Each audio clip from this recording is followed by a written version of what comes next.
जैसे ही दुर्योधन धर्मराज की सभा में गया, इतनी सुंदर सभा थी, इतनी सुंदर सभा कि उस सभा को देख करके हैरान हो गया। मनी मन में सोचने लगा कि हमारे भैया की इतनी सुंदर सभा, इतने बड़े बड़े राजा महाराजा बड़े बड़े ऊंचे ऊंचे सिंहासन पर बैठे हुए हैं, जिस सभा को देख करके देवता भी मोहित हो रहे हैं। वाह जी वाह, उस सभा की महाराज बात ही अलग थी। ऐसा इंद्रप्रस्थ था, ऐसे धर्मराज युधिष्ठिर के महल थे कि जहाँ जल था वहाँ थल दिखाई देता था, और जहाँ थल था वहाँ जल दिखाई देता था। ऐसी सभा थी धर्मराज की। महाराज जैसे ही धर्मराज युधिष्ठिर ने दुर्योधन को देखा, दौड़ करके भागे, दुर्योधन को अपने कलेजे से लगा लिया और जवाब दिया, भैया आप आ गए? दुर्योधन बोला, हाँ भैया हम आ गए। उसी समय सभी लोगों ने मिलकर के उस अनुष्ठान को पूर्ण किया है।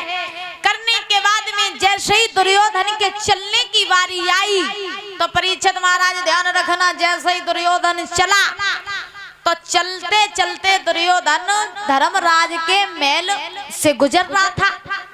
जैसे ही महलों से धर्मराज को दुर्योधन गुजरा तो धर्मराज युधिष्ठिर के महल कैसे थे? जहाँ जल था थल दिखाई देता था, थल था वहाँ जल दिखाई देता था। अब दुर्योधन जैसे ही आगे बढ़ा तो प्यारे भक्तों वहाँ थल समझ के जल में गिर गया। अब जैसे ही गिरा तो महाराज छत पे ठाड़ी द्रौपदी और खिड़की से देख रही थी। अब द्रौपदी ने जैसे ही नजर डाली और जैसे ही नजर पहुंची दुर्योधन पे, दुर्योधन तो महाराज गिर पड़ो। अब द्रौपदी ने जैसे ही देखा कि दुर्योधन गिर गया सो महाराज ताली पीट के हंसने लगी। अब जैसे ही हंसने लगी तब तो जुलुमई हुई हो। जैसे ही द्रौपदी हंसी, अब महाराज द्रौपदी ने ये और कह दिया, देखा दो आंखें भगवान ने दई तो ना दिखाई देत है कि गिर पड़े, जल है के थले दिखाई नहीं देत। सही कहा, अंधे के अंधे ही होते, अंधे के अंधे ही होते हैं। अब जैसे ही इतने वचन कहे तो महाराज दुर्योधन के शरीर में ऐसा लगा जैसे किसी ने वज्र फेंक करके मारा हो। क्योंकि अगर कोई भी व्यक्ति आपसे कड़वे वचन कह दे तो ऐसा लगता सीधा किसी ने तीर मारा हो, है ना? ऐसा ही लगता है ना। अब जैसे ही इतने वचन कहे तो महाराज दुर्योधन आग बबूला हो गया। और ऐसा ही नहीं बताया,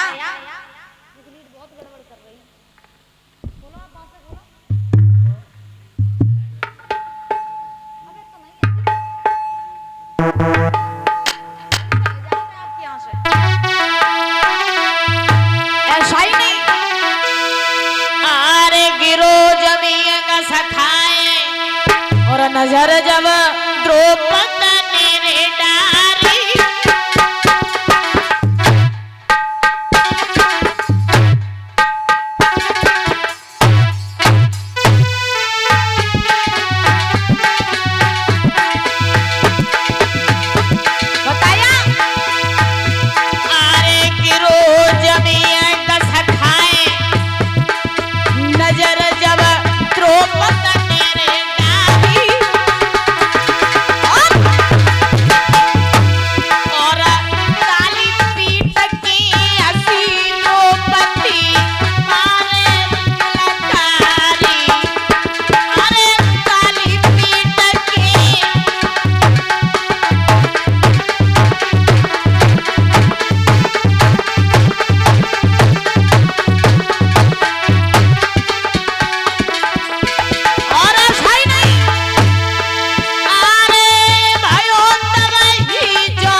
दुर्योधन तो आग बबूला हो गया। अरे क्रोध में दुर्योधन आयो, अरे क्रोध में दुर्योधन आयो, तब आंखें भई सुरंग बचन जने ऐसो भरम आयो, भैया आंखें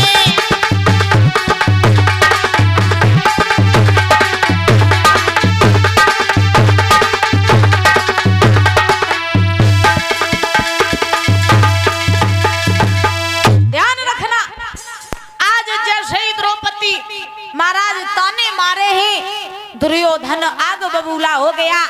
दुर्योधन ने जवाब दिया, हे द्रौपदी, आज तूने क्या कहा? अंधे के अंधे होते हैं, कोई बात नहीं, तूने मेरा अपमान किया है, लेकिन हम भी तुझे ये वचन देते हैं कि जब तक हम इस अपमान का बदला नहीं ले लेंगे, हम तसल्ली से नहीं बैठेंगे। दुर्योधन वहां से चला आया। आने के बाद अपने महाराज हस्तिनापुर में आया तो आ करके दुर्योधन जो है वो कहां पहुंचा? मामा शकुनी के पास। जैसे ही मामा शकुनी के पास पहुंचा है, अब तो आग बबूला है, महाराज आंखों में आंसू है। शकुनी ने जवाब दिया, क्या बात है भांजे, इतने उदास क्यों हो? अरे तुम तो अपने भाई धर्मराज के यहाँ गए थे अनुष्ठान करवाने, क्या हुआ? बड़ी जल्दी लौट आए। दुर्योधन ने जवाब दिया, है मामा, लौट तो हम जल्दी आए, लेकिन और तुम पूछ रहे उदास किस लिए हैं? तो हम उदास इसलिए हैं कि हम गए तो जरूर थे, अनुष्ठान भी मैंने पूरा करवाया, लेकिन मामा वहां मेरा बहुत बड़ा अपमान हुआ। शकुनी बोले, अपमान हुआ? क्या हुआ? दुर्योधन बोला, अपमान हुआ, द्रौपदी ने मुझसे कहा कि अंधे के अंधे ही हुए। मामा हमें कोई ऐसी अकल बता दो, ऐसा कोई उपाय बता दो जिससे द्रौपदी से हम बदला ले सकें। और बोला के मामा कछुआ मेरे दिल की लगी बुझाई रे।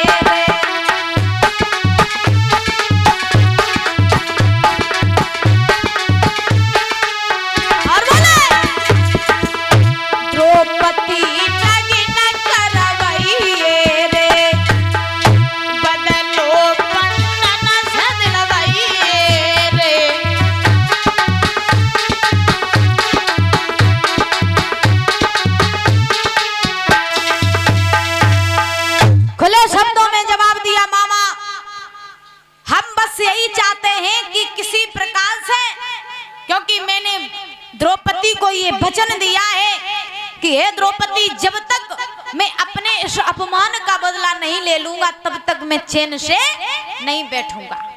और एक बात हम बताएं आपको, घर की बातें अगर घर में ही रहे तो ज्यादा अच्छा लगता है। ध्यान से सुनना, घर की बातें अगर घर में ही रहे तो ज्यादा अच्छा लगता है।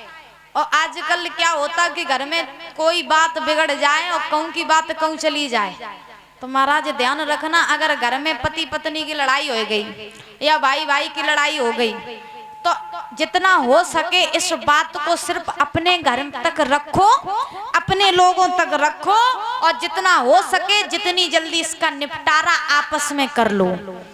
क्योंकि अगर ये बात घर से बाहर पहुंच गई तो फिर बात गलत ही गलत होते हैं।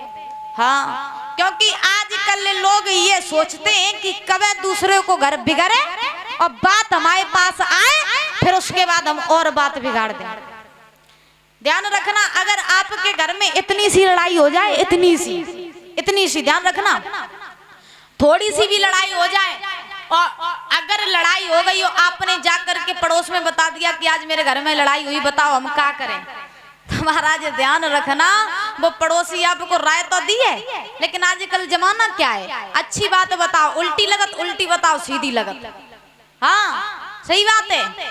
पड़ोसी के पास बात पहुंच गई कि इनके घर में लड़ाई, वही पड़ोसी तो यही सोचत तो कि कवे हो हमें मौका मिले, हैं वो तो जाई को मुंह धोए बैठो है, तो पड़ोसी और बात बिगाड़ देता है। आजकल घर में अगर सास बहू की लड़ाई हो रही है और सास बहू की लड़ाई जरूर हुई, तो ये नहीं होता कि सास और बहू लड़ाई हो गई तो अपना आपस में निपटारा कर लें। बात बहू के मायके तक पहुंच जाती कि आज मम्मी हमारी सास के संगे लड़ाई भई और ऐसी ऐसी बात भई, हमें सास घर की मालकी नहीं दे रही, क्योंकि बताया जाता है कि दीवार बिगाड़े आरो और घर बिगाड़े सारो। हाँ, अगर जब बात ससुराल में मायके में पहुंच गई तो ध्यान रखना, घर से अगर बात बाहर जाती है तो आपका घर बर्बाद होने से कोई नहीं रोक सकता। ये सत्य बात है ना, तो इस बात का आप परीक्षण कर लेना, प्रैक्टिकल कर लेना। कभी भी घर में अगर लड़ाई आपस में हो तो जितना हो सके घर में ही निपटारा कर लो, क्योंकि अगर घर से बाहर बात पहुंच गई तो आपका भला कोई नहीं चाहता है, सब आपका बुरा चाहते हैं। बोलिए गोविंद भगवान की।